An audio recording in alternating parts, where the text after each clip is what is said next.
Bien, tengo muy buenas tardes. Tenemos 23 estudiantes en la sala. Esperemos que se sigan integrando más, pero vamos a dar inicio porque la sesión inicia a las 4 de la tarde. Bien, he subido el material, es otro referente teórico, nos habla sobre la violencia, pero desde otra perspectiva. Es probable que no terminemos ahora, pues amplio el tema. Vamos a ver una parte y la próxima terminamos.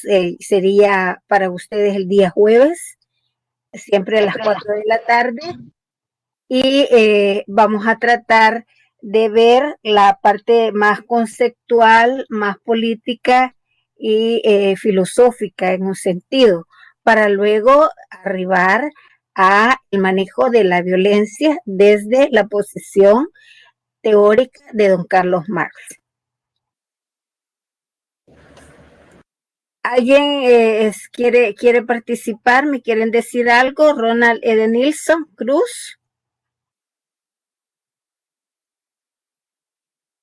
Bueno, veo el chat y solo hay saludos. Buenas tardes. Pero vi aquí que alguien abrió, bueno, han sido dos personas las que intentan quizás comunicar y no pueden.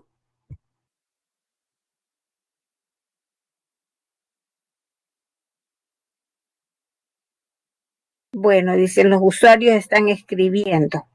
Vamos a esperar entonces a que escriban. Bien, yo dejé una tarea de que ustedes vieran los dos videos relacionados con el tema anterior, que sería un poco hablar de Maquiavelo y de Thomas Hobbes, el planteamiento teórico de ellos. En esta ocasión veríamos la parte relacionada con la crisis interna en Inglaterra, 1642-1649, que se define, pues, según el Parlamento, la ejecución de Carlos Estuardo o Carlos I de Inglaterra. Bien, ¿quién quiere comenzar? Voy a hacer algunas de las preguntas bases. Ayer, aunque no participaron mucho, pero fueron 3 personas las que lograron participar. Y yo creo que de alguna manera, pues, hay interés en una parte de los estudiantes y en la otra tienen que aprender a disciplinarse.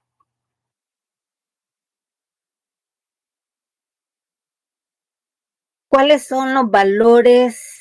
Y esta es una pregunta para todos y todas. ¿Cuáles son los valores propios de la monarquía? ¿Qué valores políticos asume la monarquía como un legado propio? Y que Carlos I lo manifiesta cuando es convocado por el Parlamento y él responde. ¿Cómo responde él?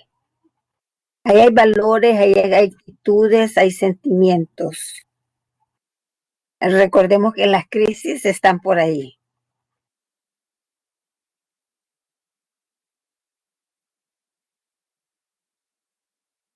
Podría responder yo, licenciada. Si toma la palabra, por supuesto, es abierto. Claro, licenciada. Bueno, uno de los valores, bueno, estaba el señor Carlos Estuardo ahí, ¿verdad? Carlos I de Inglaterra.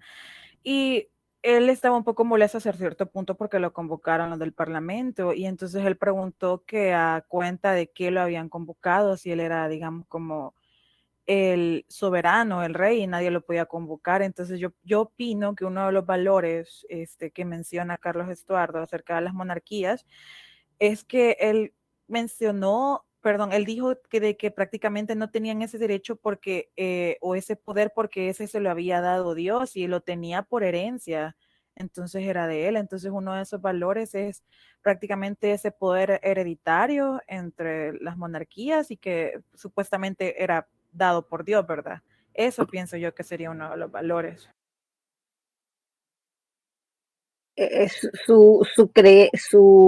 El manejo podría ser que hacen de la religión. Y las actitudes de él, ¿cómo lo vieron? ¿Cómo vieron a Carlos I? Buenas tardes, licenciada. Sentimientos, afirmaciones. En esa parte del video, justamente creo que era como una parte de una película, donde me llamó bastante la atención la manera elocuente en la que se discutía con quien lo estaba acusando. O sea, en ningún momento se quedó callado. Una forma muy egocéntrica y muy, en cualquier momento cualquiera pudo haber creído en esa religiosidad en la cual tanto él afamaba y decía que nadie lo podía juzgar, que su poder era dado por Dios y por esa razón nadie tenía poder sobre él, de manera muy absoluta. Yo identifico dos características.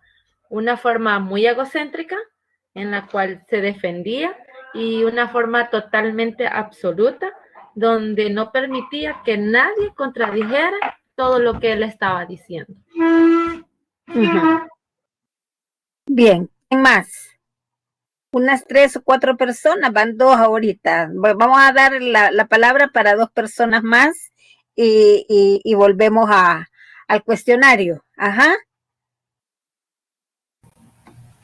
Buenas tardes. Ana Patricia Sánchez.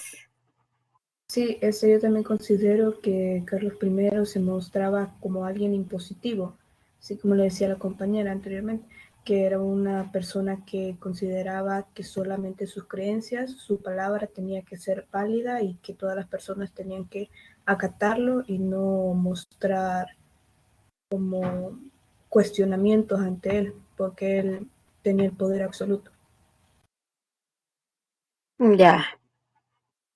A mí lo que me llamó la atención en esa parte de la película es una línea que él dice que ningún hombre le da límites a un rey, sino que el rey es gobernado por la gracia de Dios, y cuando está en el tribunal que lo están acusando, dice que la Cámara, en este caso de los comunes, dice que es un poder irregular, de que ese poder no vale nada y de que el único poder que es absoluto es el del monarca. Y también ya sale otra escena donde él es ejecutado y le dice, bueno, el que lo ejecuta toma parte de su sangre y dice a la población que miren que es sangre roja, como querían decir de que siempre los reyes están arriba de los súbditos porque tienen sangre azul y todo lo de la aristocracia. Entonces le dice de que ahora el pueblo ya es libre, ya no es súbdito. Eso es lo que más me llamó la atención, cómo es que se dio la transición de súbdito a ciudadano en la Inglaterra de la Revolución. Bien, está bien. Ajá, otra persona, ya para finalizar. Que ya llevo 4, pero es otra persona. Si no, cerramos.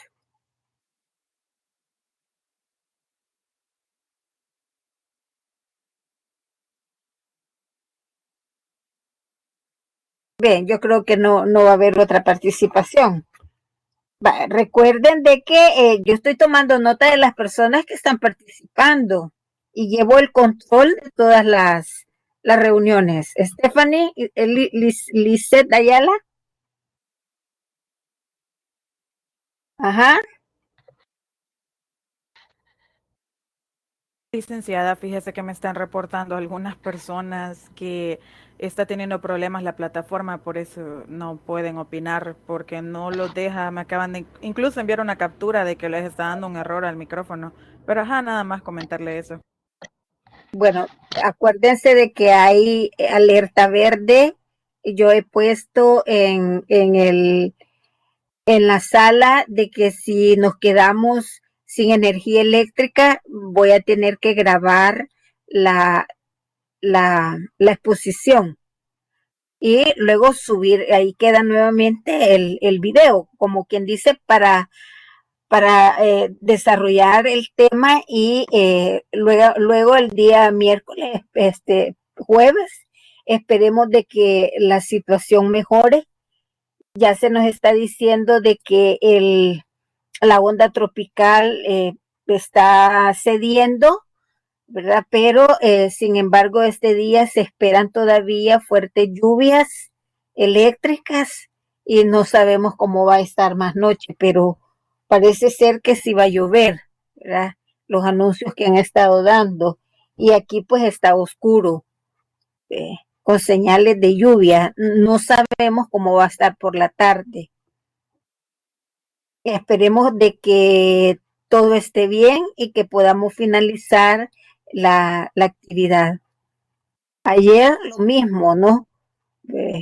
Comenzó a llover, pero luego cesó y se pudo terminar la clase. Yo espero este día lo mismo, que no haya mucha interferencia y que si es de llover, pues que llueva más tarde.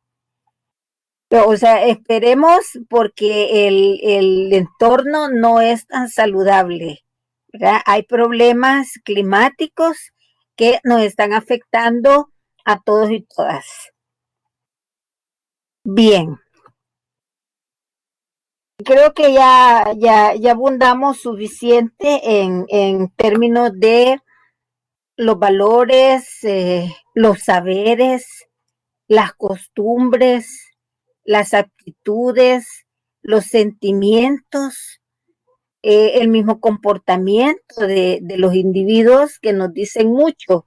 Ustedes dicen, mire, la prepotencia con la que se maneja Carlos I, y por supuesto, él era un noble, y la nobleza por conducta propia de su clase es arrogante, es soberbia, y no admiten que nadie esté por encima de su poder.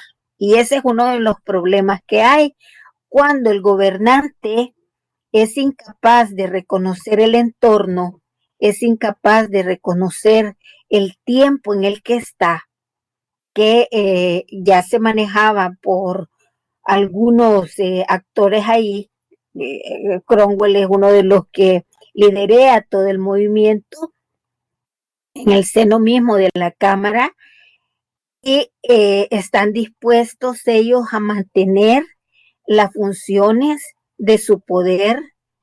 Siempre tomémoslo en cuenta, ¿verdad? Que es una monarquía, porque la monarquía va a actuar como una parte con poder, pero no tiene el poder absoluto en ese país. Por tanto, el Estado tiende a moverse, ¿verdad? Y a dirigirse hacia una monarquía constitucionalista o constitucional. Una monarquía con una ley como constitución, como ley del Estado, ¿verdad? Y para toda la sociedad, que implicaba la independencia de poderes, porque el Parlamento tiene su poder y la monarquía como gobierno también tiene su poder, pero es un poder que aunque sea autónomo dentro de sus mismas instancias, dentro de su mismo organismo, requiere niveles de complementariedad en la colaboración y en el reconocimiento de uno por el otro. O sea, frente al Estado se maneja una corresponsabilidad de todos los órganos de gobierno. Carlos ya no se sitúa en esa época. Carlos sigue viviendo en el pasado. Es que ese fue el problema. Es un problema de adaptación. Y que era lo que le decía el príncipe, ¿verdad? A la sociedad civil, ¿verdad? Que tenía que ser virtuosa en términos de discernir, desentrañar cuál es la mejor estrategia para mantenerse en el poder. Ya vieron ustedes en el 49 qué es lo que le pasa a este señor, ¿verdad? Hay una sentencia, ¿verdad? Porque quiere anular las funciones de un aparato de Estado. cuando ese aparato de Estado pues había sido el producto de toda una lucha, era porque se dividiese el poder, se tuviese una ley donde el gobierno no estuviese por encima de la ley. Pero como las monarquías son arrogantes, son soberbias, son prepotentes, como ustedes lo dicen, ese es el problema. Desconocen entonces el tiempo en el que están. Y ese ha sido el problema por el cual asumen el poder, pero a la vuelta van a generar problemas terribles que terminan con golpes de Estado. Entonces, a Carlos es sancionado por el Parlamento, ¿verdad? Es juzgado por el Parlamento. ¿Por qué? Porque no admite que en Inglaterra ya hay división de poderes y que ya no se puede gobernar de manera absoluta, ¿verdad? Nadie tiene el control total del aparato de Estado. Y en esos términos, ese es uno de los problemas centrales que hay. La parte religiosa es importantísima. ¿Por qué? Porque los católicos romanos optaban por el Estado absolutista y los protestantes optaban por una división de poderes, donde sean muchos más los que sean gobierno, porque es un gobierno legislativo, digámoslo así, es un gobierno ejecutivo o monárquico, digámoslo así, ¿verdad? El que está rigiendo en ese campo adjudicado por la Constitución. Y la Constitución es un ordenamiento de la sociedad, el ordenamiento jurídico de la sociedad. Da las reglas de actuación de cada funcionario público en ese sentido. Y el tipo se ve observado, se ve censurado, se ve criticado y posteriormente se ve, bueno, ya lo conocemos, ¿verdad? Lo decapita y ahí terminó el periodo de este señor. Bien, ¿algo más que tengan que decir?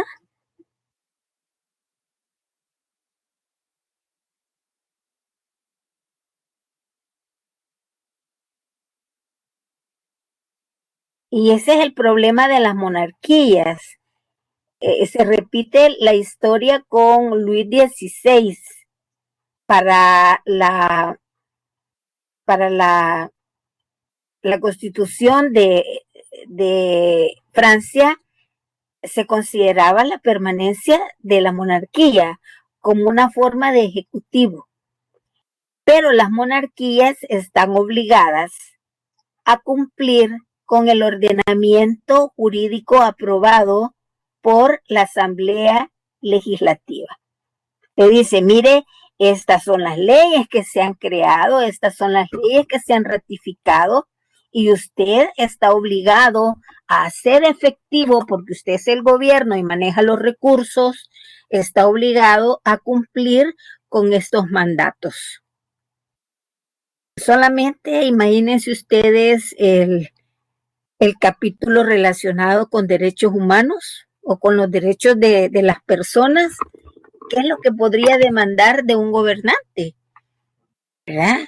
Proyectos, programas, dotación de recursos, y que los recursos tienen que solicitársele a la Asamblea Legislativa con todos los reparos posibles y con todos los controles que establece la Constitución.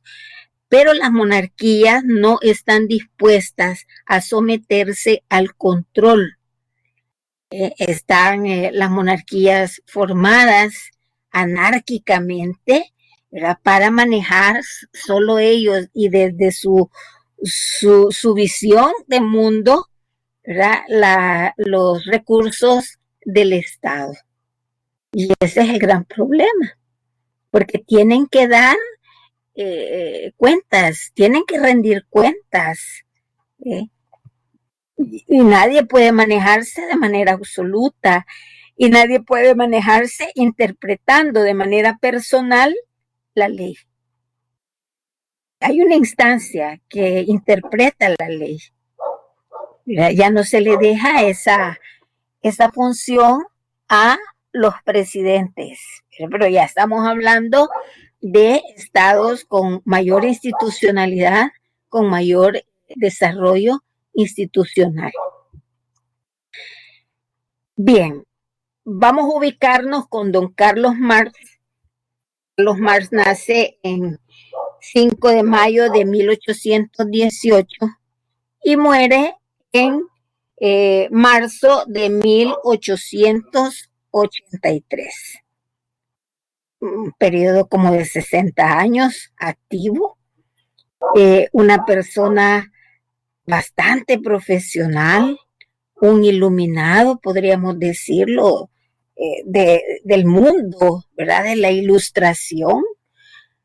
Tenía una formación universitaria, era doctor en economía, manejó muy bien la historia, manejó muy bien la sociología, manejó muy bien la metodología para poder escribir. Hay un amplio material, pero amplísimo el material que él ha dejado en sus manuscritos, que está en una de las bibliotecas de Holanda. Allí permanecen toda esa amplia producción que fue enviada por la esposa y también por Engel, ¿verdad? Y por los amigos de él cuando don Carlos muere, ¿verdad? Y en ese sentido decimos, aunque la esposa muere antes, quien envía todo eso es Federico Engel. Ahí rectifico porque ella muere antes que don Carlos Marx. En ese ínterin vamos a tratar de considerar de que los textos que se han logrado traducir de don Carlos Marx han sufrido variantes según los autores que han interpretado el alemán. Y de acuerdo a la escuela a la que estos traductores pertenecen. Yo ayer les decía a los estudiantes que el concepto de infraestructura y supraestructura nunca lo menciona don Carlos Marx. Eso aparece con los interpretadores de las obras de Carlos Marx, entre ellos Althusser, ¿verdad? Un poco Gramsci, ¿verdad? Queriendo interpretar lo que dice y queriendo ordenar desde las escuelas que ejercieron cierta influencia, en este caso el estructuralismo, que hace que ordenen lo que dice don Carlos Marx. Incluso Carlos Marx no habló del materialismo histórico. Esa es una de las categorías que posteriormente se le suman a su obra. Tampoco habló del método dialéctico como método, no habló de eso. Entonces hay una cantidad de conceptos que van a aparecer alrededor de las interpretaciones de Carlos Marx que van a alterar las ideas originales de él. Él desarrolla muy bien el concepto de plusvalía, desarrolla desde el punto de vista religioso el concepto de la alienación, que son sus conceptos macros, y una de las categorías que él desarrolla fuertemente, que es la categoría de totalidad. Entonces, las categorías que él va a trabajar son las que vamos a ver. Creo que no vamos a llegar hasta ese punto porque es bastante amplio el recorrido que vamos a hacer. Nos vamos a quedar en un escenario, ¿verdad? de interpretación de su obra y vamos a finalizarlo el día jueves. Casi necesitamos 2 sesiones para poder desarrollar las propuestas de don Carlos Marx. Tenemos que reconocerlo porque posteriormente hay autores que critican. Fíjense que ya está lloviendo. Bueno, esperemos que... permítanme un segundito, permítanme un segundo, por favor, permítanme, solo voy a cerrar aquí porque espero que no salpique la lluvia, permítanme.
Permítame. Voy a pasar.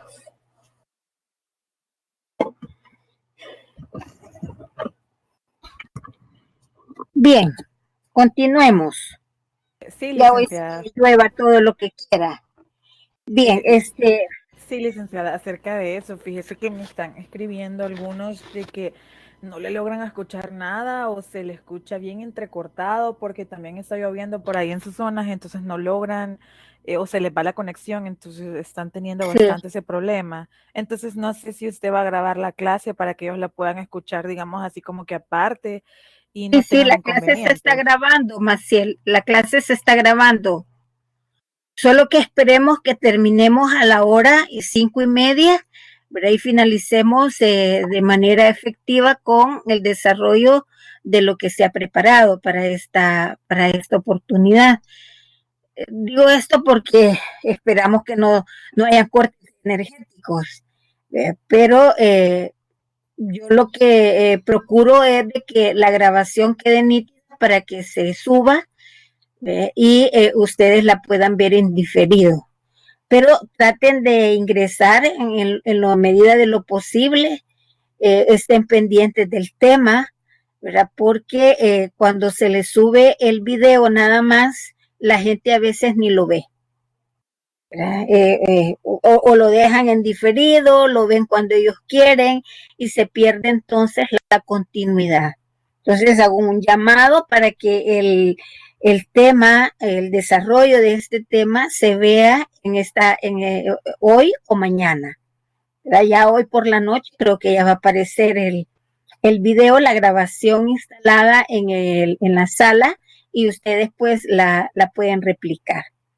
Ok, Bien, perfecto. veamos entonces lo que hace don Carlos Marx.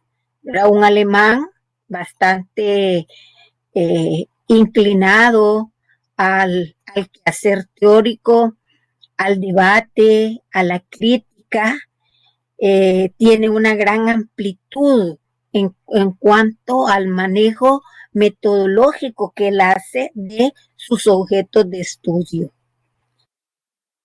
Carlos Marx está interesado en que estas imágenes no sean reproducidas por los obreros. Estamos hablando, don Carlos Marx hace todo un análisis de las jornadas obreras de 1830, 1840, 1844 y las compara con 1848. Y luego sigue la Comuna de París, que es el hit, ¿verdad? El salto que dan los obreros en la época. Acá aparece una imagen yo pediría a ustedes si alguien puede caracterizar la imagen, qué es lo que logran ver.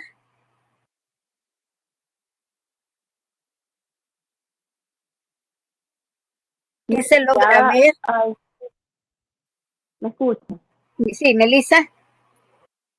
Se ve una persona que está pues teniendo agresividad contra otras y las otras están como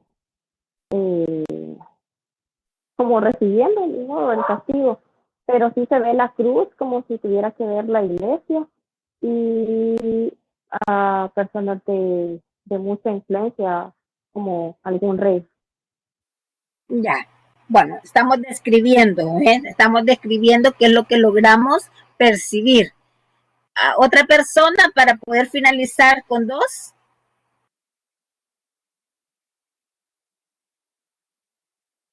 Me escucha. Diana. Pues yo lo vería como un tipo de rebeldía en contra de la iglesia, porque yo veo, no sé, como eso es lo que el Señor está como queriendo arrojar al suelo.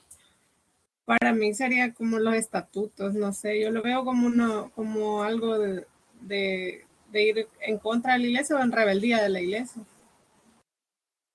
Ya. A usted le da la idea, lo asocia con la idea de oposición. Bueno, este es una imagen de una acción que asumen los individuos producto de su insatisfacción, producto de su falta de acuerdo con lo que está pasando en ese momento. Esta es una de las iglesias de Países Bajos, que ahí es donde se puede dar, o podría ser una imagen del periodo crítico de Carlos V, donde se cometieron actos denominados y denominados a quien cometen estos actos iconoclastas. Aquí aparece el término, iconoclastas. Significa destruir, romper imágenes. Romper imágenes en este caso, imágenes, vamos a denominarlas así por la iglesia, imágenes sagradas. En este caso sería una imagen de un santo, puede ser la imagen del Papa, ¿verdad? Puede ser la imagen, sí, es un santo, mírenlo aquí, ¿verdad? Con su aureola, etcétera. Y otro individuo que tiene la espada y que va pues sí a dañar al personaje que está lanzado en el suelo. Estas son las imágenes propias de la guerra de los 80 años y las imágenes propias de la guerra de los 30 años, que fueron, como dicen algunos autores, guerras santas, porque tenían por base una cuestión religiosa que definir. Y una de las causales de esas dos guerras pues, fue precisamente la falta de reconocimiento de la iglesia calvinista en Europa. Si es una iglesia calvinista, que era lo que pasaba, yo creo que lo dije la vez pasada, que don Carlos, al llegar a un acuerdo, ¿verdad?, serían la paz de Habsburgo, 1555, no sé si ustedes lo recordarán, pero don Carlos hace la paz y firman esa declaración de la paz de Habsburgo. Es una declaración bastante amplia, donde pudieron lucirse los luteranos. Ahora, ¿qué era lo que pasaba o cuál era el mensaje de la declaración? Que se reconocía únicamente la iglesia luterana. Y en Reino de los Países Bajos prevalecía la iglesia calvinista. una iglesia que don Carlos la consideró que no era germana. Por tanto, quedó afuera de la declaración, quedó afuera de los decretos, quedó afuera de las leyes, etcétera, y se reconoció única y exclusivamente la iglesia luterana. Como se reconoció esa iglesia y no las demás, comenzaron a actuar entonces los miembros de las iglesias calvinistas, que eran bastante radicales y que eran bastante violentos. Ustedes aquí lo ven, se dedicaban precisamente a la destrucción de toda la infraestructura o la capacidad instalada de la iglesia cristiana romana. Don Carlos Marx traduce todas esas ideas que hay, y aquí vemos obreros frente a la tecnología o frente a las máquinas que los obreros consideraban que los habían o que los estaban explotando. Entonces dicen los obreros, es que las máquinas nos explotan. Y toda su ira, su rabia, su decepción, su frustración de verse explotados, hacía de que tomaran como objeto de destrucción sus propios medios de producción. Don Carlos Marx hace la tarea de poder explicar a qué obedece a qué causas, a qué factores obedece el que los dueños de las fábricas explotaran a los obreros, y cómo es que los obreros pasaron de ser jornaleros, campesinos, productores directos agrícolas, a ser obreros. Y él, a través de sus textos, a través de sus obras, explica precisamente eso y trata de que los obreros organizados en sindicatos, en sus escuelas técnicas, traten de tener una concepción o una visión de mundo mucho más científica y menos religiosa. Porque ellos peleaban para irse al Edén, que era la tierra prometida. Y don Carlos Marx les decía, si no van a luchar para irse al Edén, van a luchar para vivir con justicia en el mundo terrenal. Digo, para que ustedes vean las diferencias entre una visión bastante religiosa, ¿verdad?, a la visión que tenía don Carlos Marx, que era más política y científica. Y decía él, bueno, vamos a tratar de elaborar un discurso, vamos a tratar de elaborar un lenguaje que se vuelva común, que tenga consenso dentro de los obreros, y que ese lenguaje y esta orientación teórica que él va a proponer les sirva para guiarlos, para orientarlos en sus luchas, debido a que Carlos hace todo un análisis de todo lo que fue el pasado, ¿verdad?, para los obreros, y él trata de comparar y de buscar los elementos que hacían posible el fracaso y el ascenso de la clase proletaria al poder. Porque Carlos observa, bueno, si vamos a tomar la Revolución Francesa, ¿quién hizo la pelea en las calles? ¿Quién se tomó la Bastilla? ¿Quién toma las armas de la Bastilla? ¿Quién saca a la cantidad enorme de presos políticos? Fueron los obreros y fueron los campesinos, pero sobre todo los obreros. Y dice él, ¿y por qué los obreros al final, después de haber hecho todo ese espectáculo en la calle, entregan el poder? ¿Y a quién se lo entregaron? Siguieron reconociendo a Luis XVI como su rey. pese a haberse insurreccionado. La Asamblea Nacional, compuesta por 3 estratos: nobleza, iglesia y sectores populares, que no llegaban al 50% los obreros, sino a 1/3. Y los 2/3 estaban en manos de la iglesia y de la nobleza.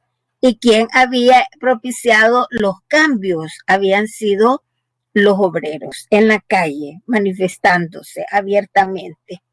Y no solo manifestándose, y muchos obreros murieron en la toma de la Bastilla. Entonces decía él, bueno, ¿quién se sacrifica? ¿Y qué obtienen al final? Y ese era el trabajo de don Carlos Marx, de poder explicar todo un esfuerzo para lograr un mínimo de cuota de poder. Bueno, después se hace la Constitución en Francia, matan a Robespierre, matan a todos los dirigentes ilustres que tenía la revolución, y se da un giro hacia atrás.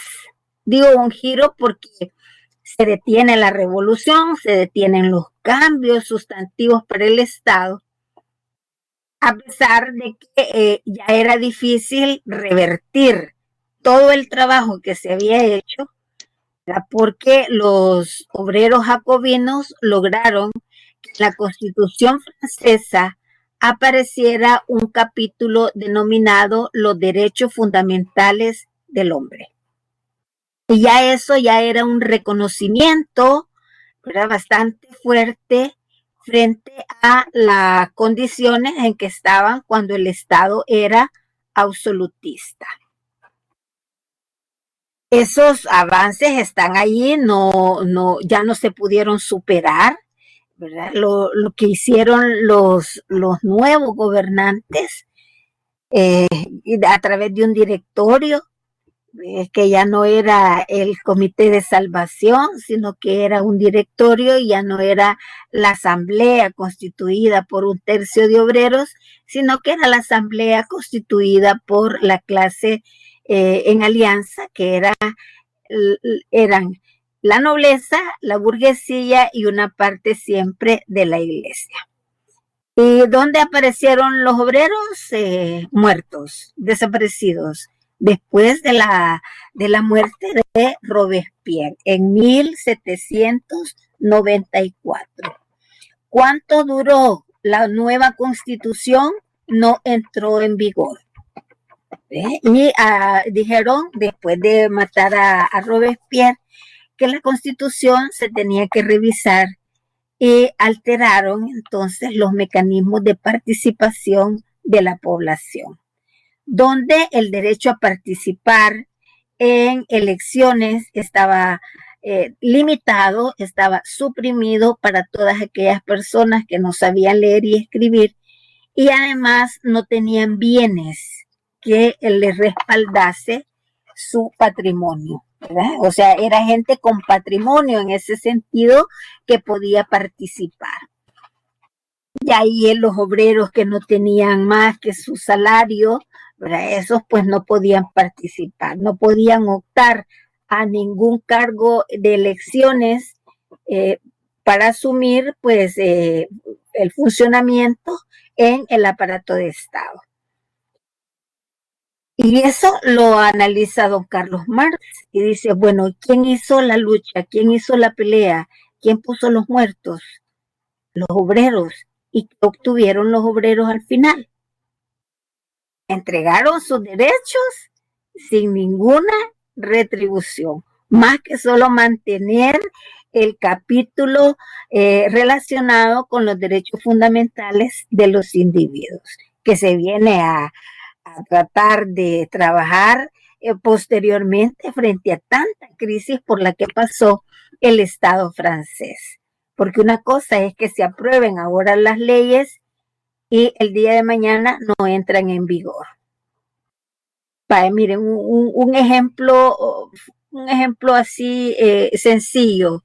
Aquí en El Salvador se ha aprobado una ley protectora de animales, ¿ya?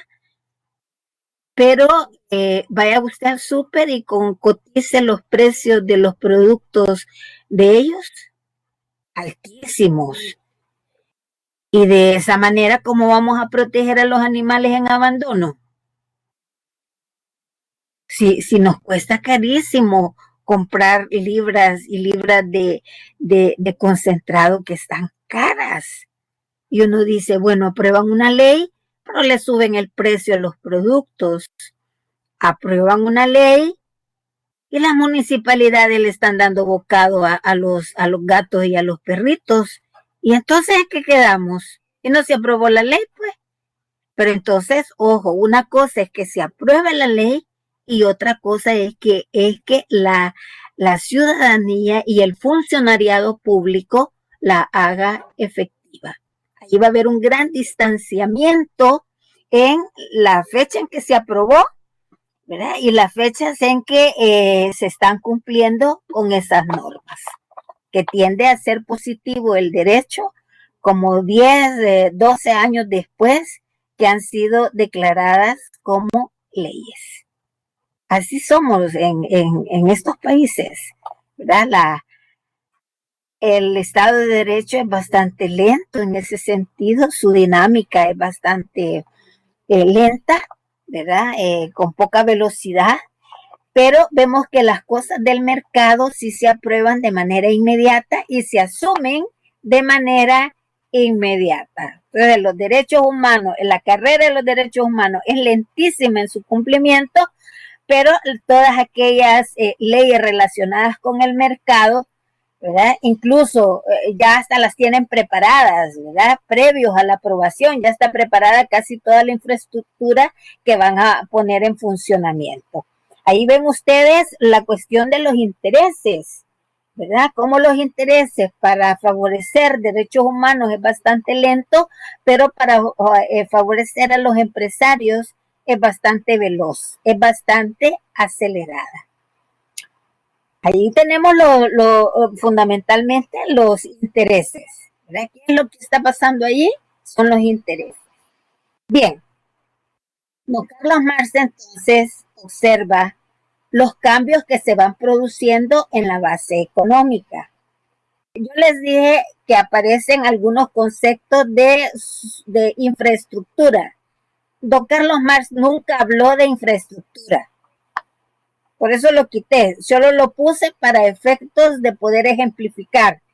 Pero como ya lo ejemplifiqué, ya lo analicé con el grupo 06, ahora con ustedes, pues ya solamente es de mencionárselo, porque yo ya lo suprimí en la diapositiva.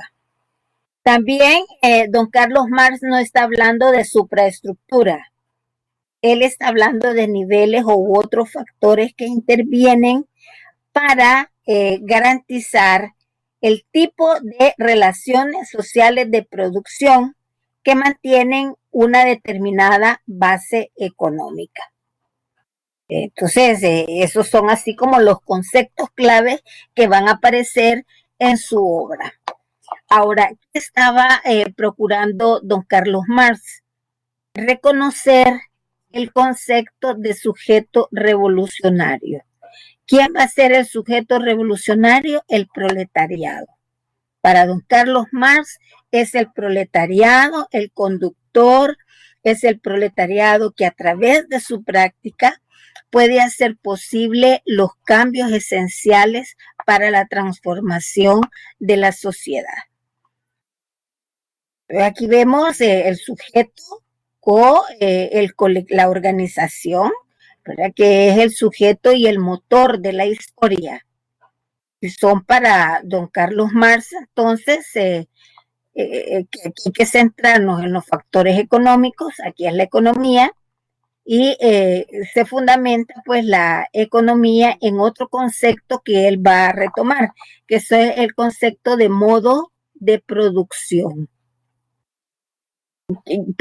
Don Carlos Marx, para llegar a estos a este tipo de conceptualizaciones, tuvo que trabajar, leer, comparar, escribir, o sea, él escribía cuadernos, que eran sus guías, cuaderno tras cuaderno tras cuaderno.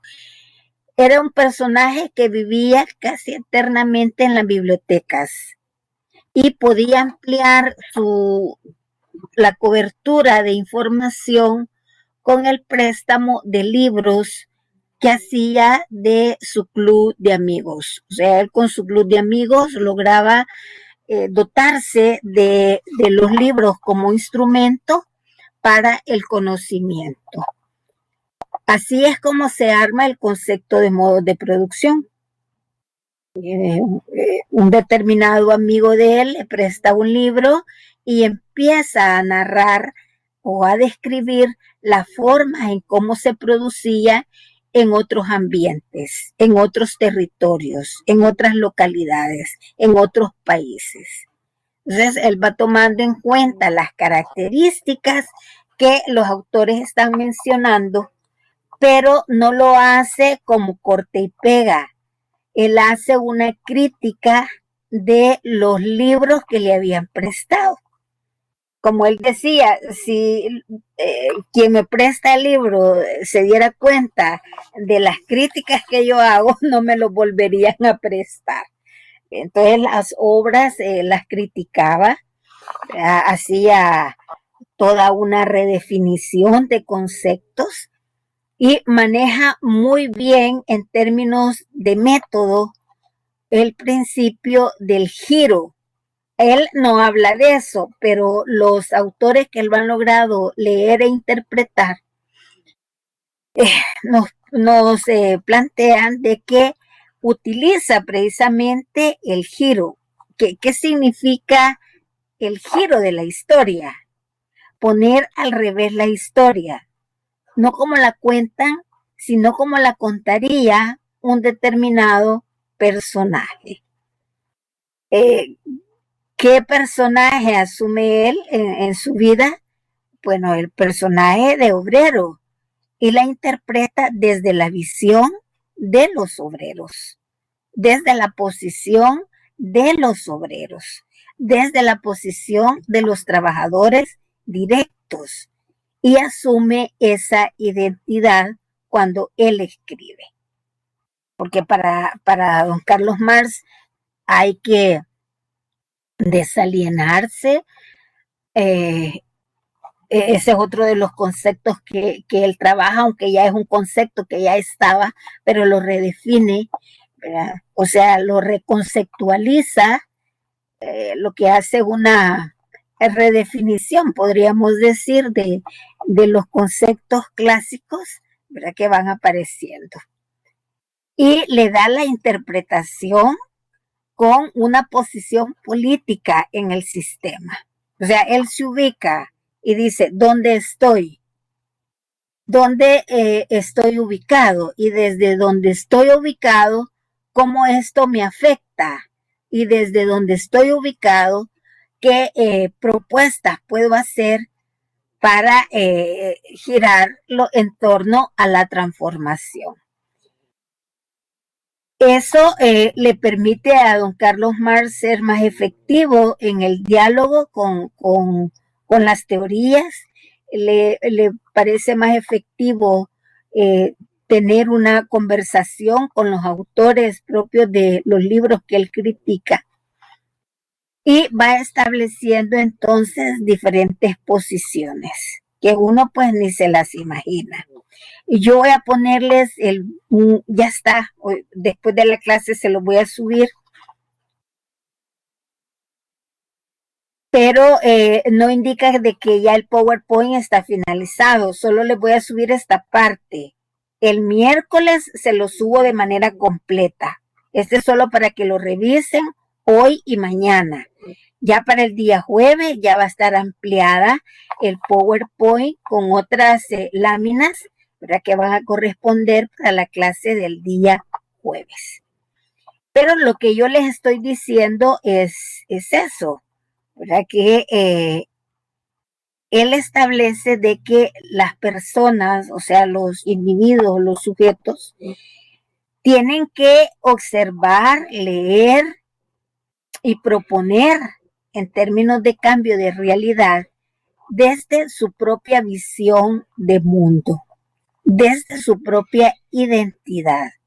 Como quien dice, tienen que ensimismarse para encontrarse y desde ese encuentro poder interpretar la realidad. Porque a veces nos cuesta mucho concebir o comprender qué es lo que está pasando hoy en día. Falta de identidad. Sin identidad no va a interpretar mucho y no va a entender mucho. Incluso hasta puede ser engañado o engañada. Puede ser manipulada en su conciencia, porque usted no está clara desde su posición qué papel está jugando en este proceso. Yo les preguntaría, ¿y ustedes cuando analizan la realidad, desde dónde la ven? ¿Como consumidoras? ¿Como clase? ¿Como funcionarias públicas? ¿Como empresarias? ¿Como financistas? ¿Cómo lo ven?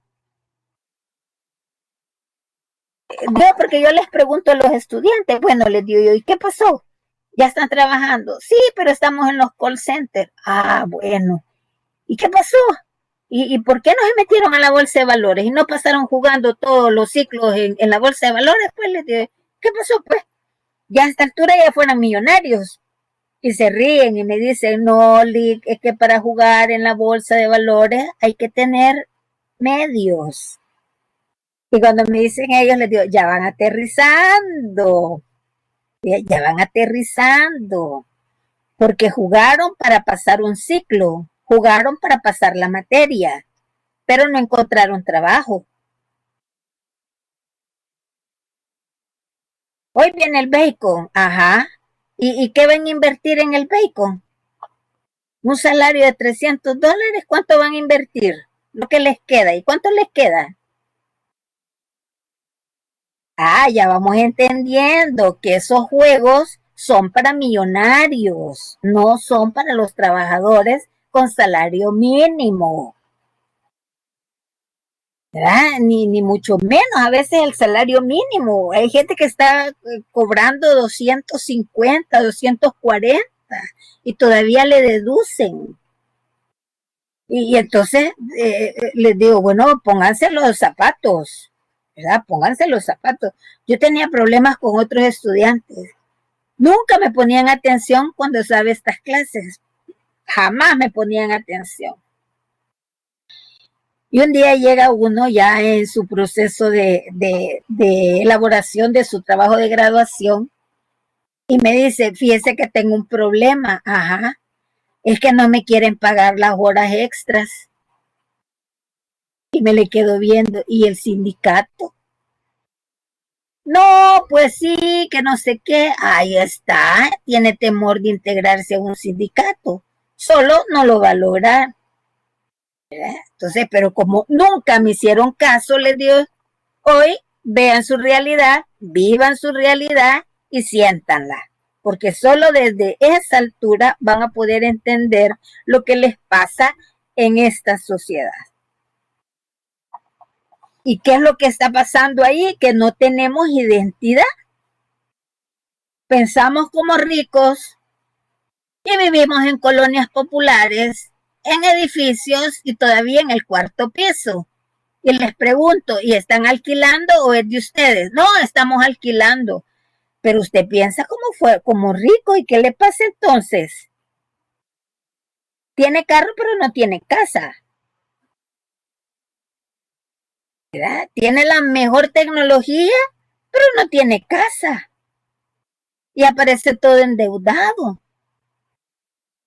Entonces, ¿qué es lo que les está pasando? Falta de identidad, que es lo que don Carlos Marx está estableciendo. Si siguen con falta de identidad, así la van a pasar siempre, ¿verdad? Creyendo de que se van a volver millonarios a la vuelta de la esquina.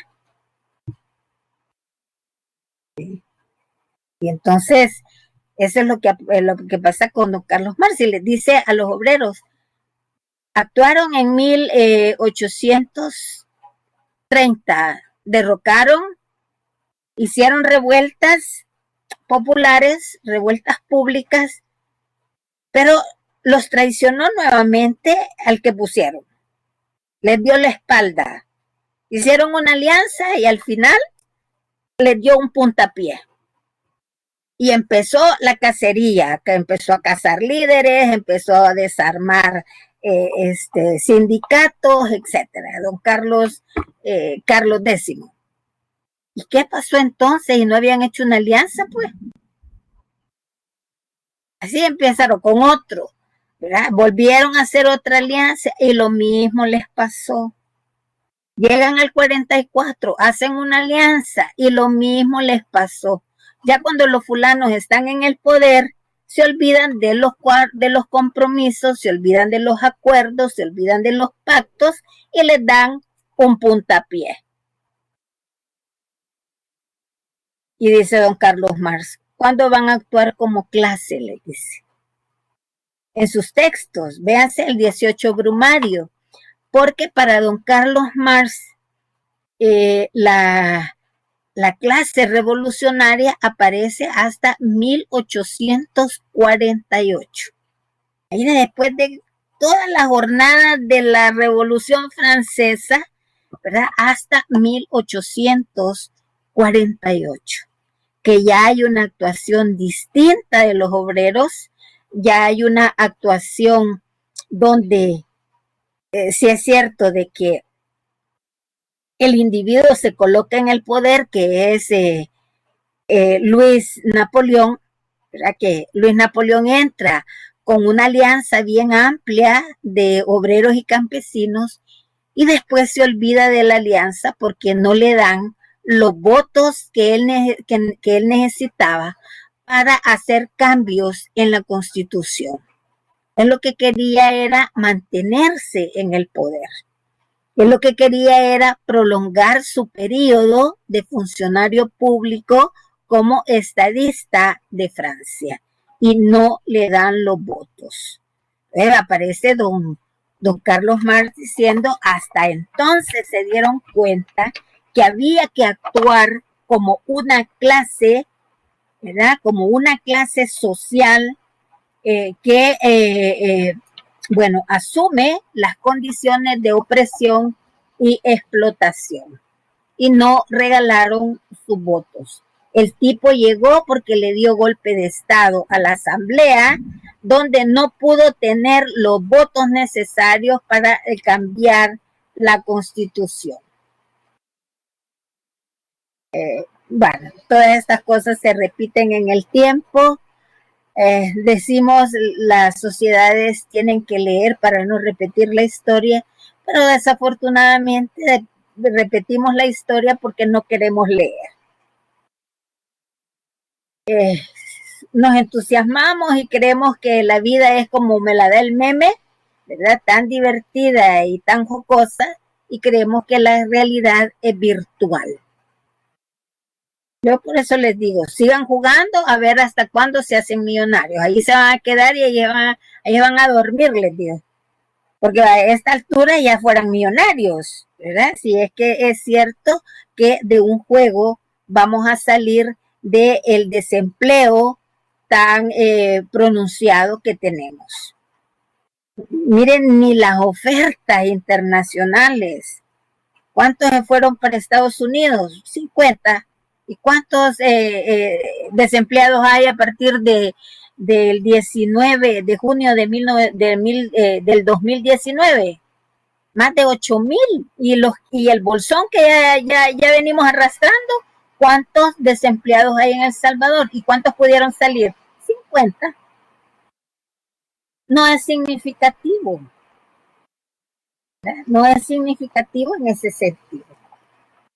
Y más hoy con la falta de credibilidad que hay, peor que le van a abrir las puertas a los demás países. Entonces, en ese sentido, ojo, eso es lo que establece don Carlos Marx. Tiene que empezar a hacer una clase en sí y para sí. ¿Qué guía construye don Carlos Marx? El manifiesto del Partido Comunista, para que dejaran el gremio religioso que habían construido y pasasen a un partido revolucionario, a inscribirse en un partido revolucionario con una ideología proletaria diferente a lo que estaban acostumbrados. Yo les dije, voy a ponerles un video. El video es el joven Carlos Marx. Ya está el video en el PowerPoint. Ustedes véanlo más noche o véanlo el día de mañana para que lo podamos comentar. Y vamos arrastrando el video de las tres monarquías que nos ha quedado pendiente. Vamos a llegar a ellas. Yo solo estoy esperando la oportunidad para poderles decir ya ahora, en este momento, hablemos al respecto. Ahorita todavía no, porque es un sistema moderno, es de nuestro tiempo, y en este momento pues estamos hablando de los clásicos, ¿verdad? De los autores clásicos. Ahora, don Carlos Marx había observado que los obreros habían logrado avanzar. Siempre habían anarquía entre ellos, confusiones, por supuesto, pero lograban poner elementos de avance en su lucha.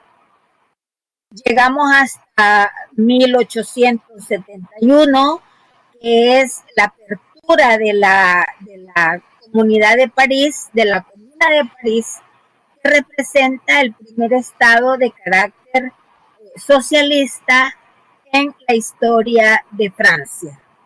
Y que por haber abierto esa página en su historia, es que Francia va a aparecer como la subordinada de los alemanes posteriormente, en la Primera y en la Segunda Guerra Mundial. Vean que los alemanes tienen mentalidad, en este periodo tenían mentalidad de nobles y actuaban castigando y vengándose de todo aquel, podríamos decir, de todo aquel sujeto que pudiese cambiar el orden de la monarquía y ponerla en riesgo y en desaparición. Bien, tenemos entonces, don Carlos Marx sigue proponiendo y dice, ¿qué pasó en la Comuna de París? Que es una lectura que él hace. Y empieza a revisar las demandas, las reivindicaciones que se presentaban, empieza a revisar los avances que se tuvieron en la época, convertir una empresa en una cooperativa, ya decía mucho, abrir los hospitales, dotarlos de medicina, ampliar las coberturas de los hospitales. Para aquella época eso era increíble que se pudiese dar. La escuela se volvió gratuita para la Comuna de París, las mujeres se integraron al trabajo, había muchos cambios. Los funcionarios y los diputados se bajaron los salarios y les pusieron salarios de obreros. Ya con eso pues ya se dice mucho. Mire, ahora si se han querido bajar los salarios, pues ya ni mencionan eso, ¿ves? Porque como ya tienen los $14,000, hoy calladitos haciéndose las cirugías plásticas. Bien, entonces en ese sentido, ojo con lo que estamos diciendo, porque la Comuna de París fue la apertura de una nueva propuesta de modelo de sociedad y que ponía en riesgo a la burguesía y a la nobleza, y sobre todo a la nobleza de Europa. Estoy hablando de Inglaterra, estoy hablando de Alemania, del Imperio Austrohúngaro, y todas las noblezas menores que existían en la época. Y un puntito rojo, ¿verdad?, que se denominaba Francia Comuna de París. Eso la nobleza y la burguesía no lo resisten, no lo perdonan. Dotan a los militares franceses de nueva tecnología y los acompañan para eliminar a todos los obreros que estaban inscritos en el poder popular de la Comuna de París. Y los mataron a todos, ¿verdad? O sea, se vuelve a repetir la historia de violencia, se vuelve a repetir la historia de la opresión, se vuelve a repetir la historia de la crueldad, de la explotación, de lo que ustedes quieran, que hemos estado hablando, y terminan con la vida física de más de 30,000 obreros. Ya hablar de 30,000 obreros en aquella época era una cantidad inmensa de personas muertas en Francia. Hay autores que dicen, mire, las paredes de las casas pues ni alcanzaron para fusilar a tanto obrero comunero. Les digo esto porque muchas veces cuando se critica a don Carlos Marx se obvia la historia, se omiten todos estos factores porque tenemos una visión romántica de la historia. Yo viendo todos estos videos, estas series y todo lo que se dio en la época de la esclavitud, digo, caramba, si es que no alcanzaron los cementerios para enterrar a toda la gente que le declaraban la guerra a los pueblos enteros, estrategias de tierra arrasada para todos los pueblos. Vaya, estas estrategias funcionaron en la guerra de los 30 años, por eso es que yo les digo que hay autores que dicen que la guerra de los 30 años significó la Primera Guerra Mundial, ¿verdad? Porque fueron pueblos y pueblos, cantidad de pueblos, ¿verdad?, donde desapareció la parte demográfica de los pueblos hermanos. O sea, era increíble la cantidad de muertos. Brandeburgo, Sajonia, ¿verdad?, donde se exterminaron casi completamente los dos bandos, y quien padece las consecuencias es la sociedad o la población civil. Quien pierde la vida, quienes pierden toda su vida material, empezando por sus casas, ¿verdad?, que es lo que resiente de una guerra de esas dimensiones. Desaparecidos, torturados, exiliados, encarcelados, privados de libertad, bueno, violados. Solo imagínense la cantidad de mujeres violadas en una guerra, ¿verdad?, donde los bandos pues toman a las mujeres como trofeo, ¿verdad?, y como objetos de sometimiento de su ira y de su rabia. Ya no se diga, un estudiante me decía, mire, licenciada, usted tanto que habla de la Segunda Guerra Mundial como un crimen de lesa humanidad. Es que lo es. Sí, pero solo fueron 6 millones los que murieron. Y nos quedamos, yo me quedé hasta helada, ¿verdad?, cuando dije, pero es que solo son 6 millones. Pero ¿y aquí cuántos murieron? 70,000, 80,000 personas desaparecidas en El Salvador. Imaginé que estuviéramos hablando de 6 millones en El Salvador. Es toda la población. Y le digo, es que usted lo dice con un lujo, ¿verdad?, de burla, de insensibilidad, ¿verdad? Está hablando de vidas humanas que desaparecieron, que fueron asesinadas, violadas, desaparecidas, torturadas. Mire todos esos centros, ¿verdad?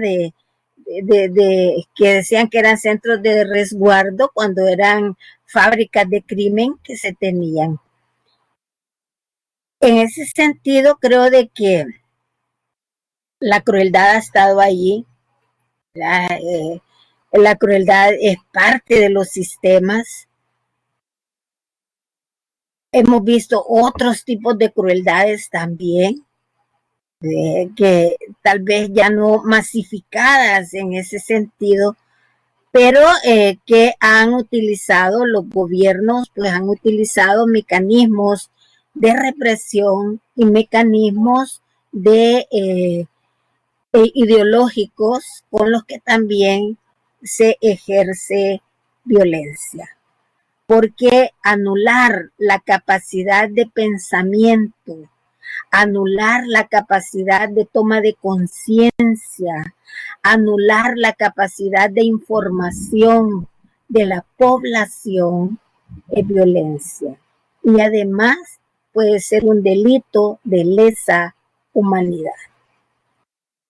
Les digo porque los patrones están ahí y eso que los ocasiona, los intereses, que los ocasiona las actitudes, que los ocasiona los saberes que hay, ¿verdad? Que, vaya, miren, don Carlos I no se adaptó a su época, ¿verdad? Y no se adaptó a que tenía que compartir, en esa época tenía que compartir el poder y él quería seguir, ¿verdad? Como absoluto.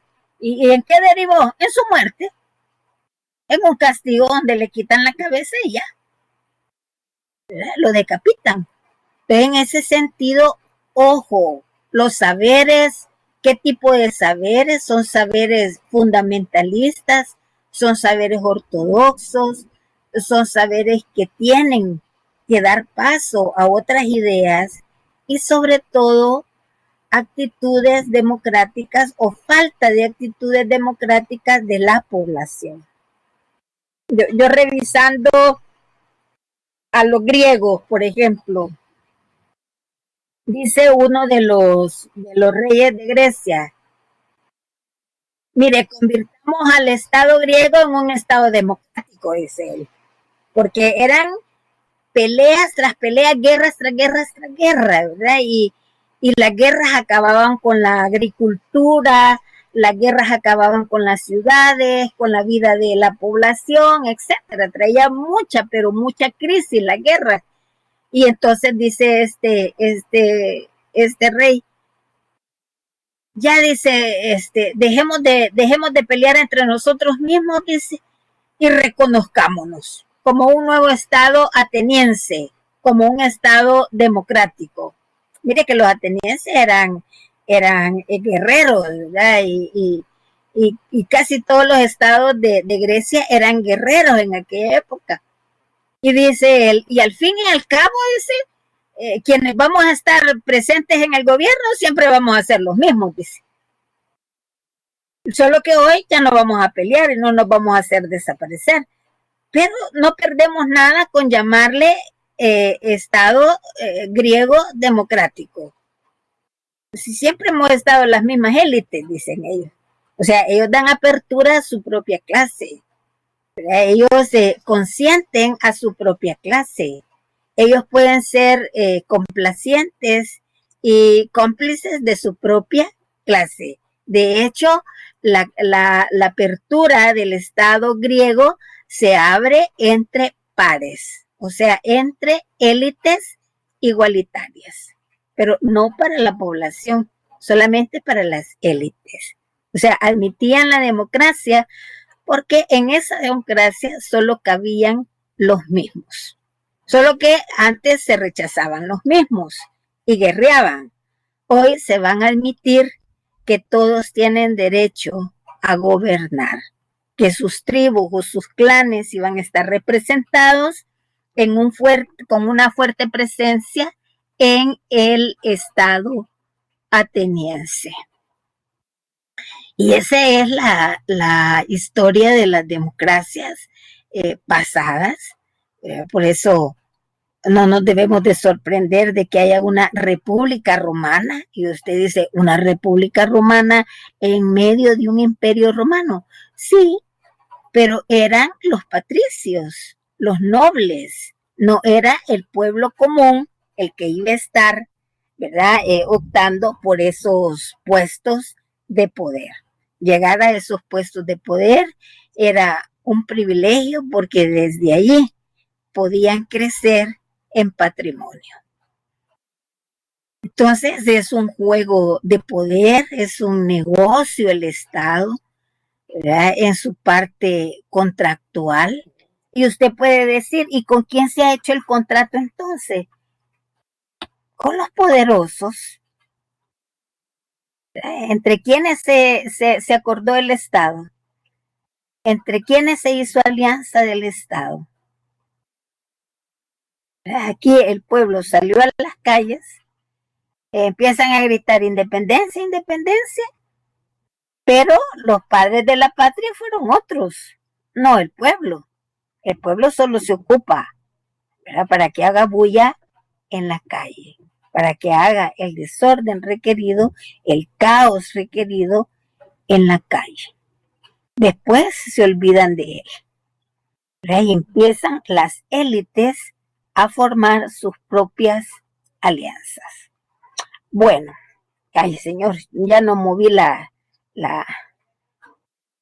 Bien, esas relaciones sociales de producción para don Carlos Marx son mantenidas por ciertos factores en la sociedad, además de la parte económica y la parte de la propiedad, o sea, el régimen de propiedad, aparece el arte, la religión, el derecho, la moral, la filosofía, la música, la ciencia, la ideología, bueno, todo lo que pueda reforzar y mantener esas relaciones de propiedad.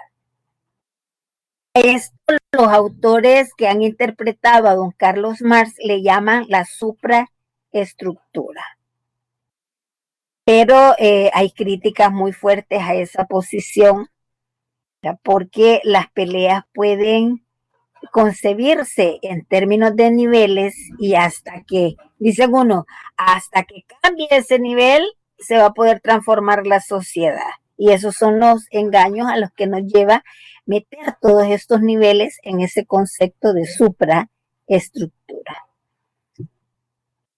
Don Carlos Marx pensó en estos medios ideológicos, sí. Sí, un ejemplo. En redes sociales están enviando una serie de casitas. Dicen, ¿quién le gustaría vivir en una casita como esta? Donde la gente humildemente come rico. Yo les pongo, no, a mí no me gustaría vivir ahí. ¿Y por qué no? Estamos banalizando la miseria.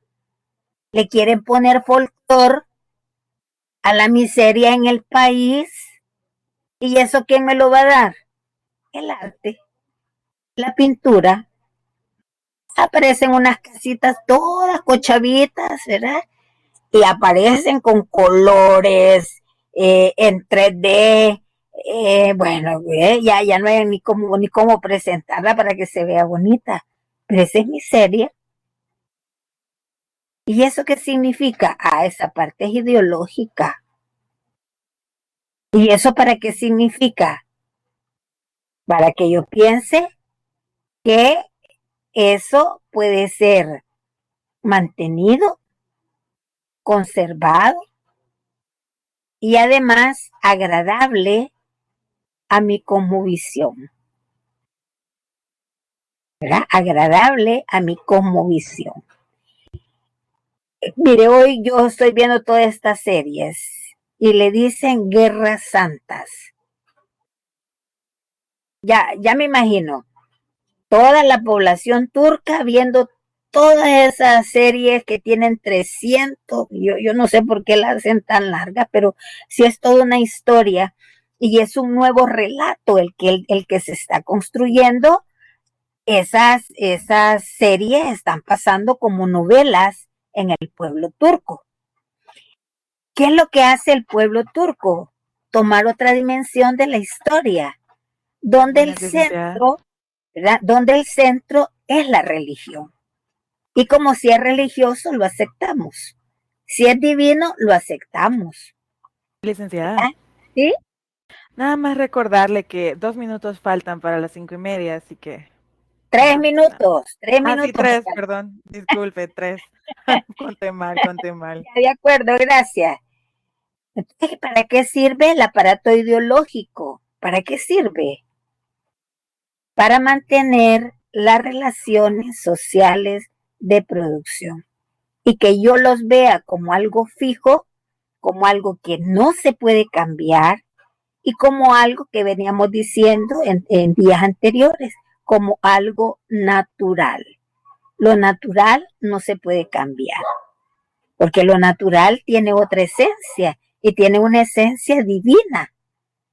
Entonces dice usted, bueno, pero es que así lo quiso Dios. Es que, pues sí, no lo vamos a cambiar si Dios quiere que así siga. Entonces, esos referentes los tenemos, ¿verdad? Esos referentes los manejamos en la cotidianidad.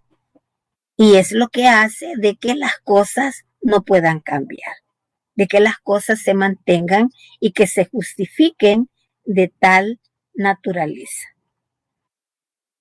Bueno, ya me dijeron que ya es hora. Vamos a ver qué es lo que estas son las fuentes, ¿verdad? La filosofía la filosofía de Federico Hegel, que es el centro de atención y de crítica de don Carlos Marx, porque Hegel admite de que el movimiento se da en la razón, en el pensamiento. Pero Carlos Marx dice, además de la razón, además del pensamiento, se da en la sociedad el cambio. Y también dice, se da, ¿dónde se puede dar?